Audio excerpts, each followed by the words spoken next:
Hey everybody, welcome back to our channel. We're the Movie Couple. I'm Dustin. I'm Wendy. And today we're going to be doing a movie review of The Blair Witch. Well, we're not going to be doing it. I'm going to be asking Wendy questions because... I just got home from watching it. She just saw it, like an hour ago. And I don't like those kind of movies. So, Wendy, going into this movie, what did you think? What were your initial thoughts, when you got invited to the screener? I would have to say I was actually pretty excited. So they screened this movie at Comic-Con, and before that they had titled it The Woods. Mm-hmm. So no one thought it was Blair Witch, and then they unveiled after the movie screening that it was the follow-up to the first Blair Witch, the Blair Witch Project. And a couple of my press friends were so shaken up by the film. They're saying that their hands are shaking while they're typing the review, and I was like, wow, it's going to be scarier than the first one. So I was pretty excited going in. I haven't really watched too many of the found footage type films since Blair Witch. I saw that. I would count Cloverfield. And what is the superhero one? Chronicles. Oh, Chronicles. Okay, that one I really liked. But, I was like, okay, I'm excited, but I'm not sure if I could sit through another...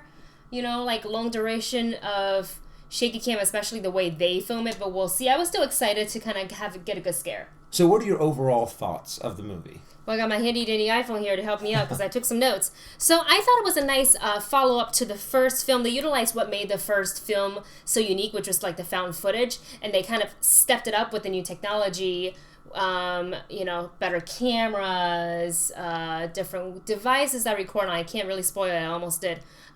So they utilized things that they didn't have then from the first movie, and they utilized in the second film, which added a whole new element to it, and I enjoyed that. And so this movie, while I was watching it, while it just didn't give me the feel where I was like, okay, this movie is going to stay with me. Those scary images were going to stay with me. The Conjuring did a little bit. Lights Out definitely did. Where I knew once I left the theater, I was going to be safe driving back to the concrete jungle. I think if we lived in the woods somewhere, maybe I would feel a little differently, but I knew I was coming back to the city, and it was going to be fine. So it was definitely thrilling watching certain scenes, and I felt myself kind of holding my breath a little bit. I felt a little knot in my stomach during the really intense scenes, but found footage is just a hard thing, especially the way they filmed this, was just hard for me to get used to until the climax of the film, where I kind of forgot that I was watching found footage, and I kind of really got into it. And it was I guess second half of the movie where I was like, all right, I'm enjoying this, and I'm forgetting that I'm feeling a little nauseous and a little dizzy. But in the beginning, they just had these scenes where they're you have to zoom in on this one character's eyeball, and you have to zoom out in a certain way where they're trying to make it that I don't know, not I don't know how to use this camera, but they're trying to make it look real. And it was, instead of it being a style, to me it felt distracting. That's where I was I'm 10 minutes in, I'm tired of the way this is. How am I going to make it through this whole movie? So it seems I'm already thinking about it. At the beginning, they were a little stuck on the gimmick of found footage. Another gimmick that this really felt gimmicky to me is that they really utilized jump scares. By popping things at you and by playing those loud sounds. So they obviously had various devices recording. Multiple characters everybody had their own camera. So every time they switched to a new camera, they had to hear that shuffling sound of turning the camera on, or the hand over the mic, that sound. And it's in real life, we've all used cameras, we've all shot on our iPhones. It does not sound like that. So they amplified it on purpose. And the first few times I was like, oh, that's scary. I felt a little uneasy. And then I think maybe the fifth time in, I'm like, are they doing this throughout the whole film? On every single switch. So that I got tired of that real quick. So I guess that would be one of the big cons is the gimmick of the shaky cams and the jump scares. But what were some of the things that actually kind of did stay with you? I would say once things intensified and the Blair Witch kind of came out to really mess with them, think of a cat or a lion playing with its food. That's what the Blair Witch did to these kids, and my God, did she have fun with them, because she really messed with them. She messed with the audience a lot by showing us some quite gory images, and that's definitely a step up from the movie before, is that we saw those like little stick figure totems, I guess you'd call them, that were hanging from the trees. Yeah, like the little wicker man. Yeah, like little stick figure things that was hung all over the place. Well, I think you saw it in the trailer, so I don't think this is a spoiler, but instead of just like having a couple, like there were a lot. I mean, a lot in just a small area. And when the characters saw that, they freaked out. And for me, it translated and it made me start to be like, if I was there, F that. I don't want to be there. I want to get out.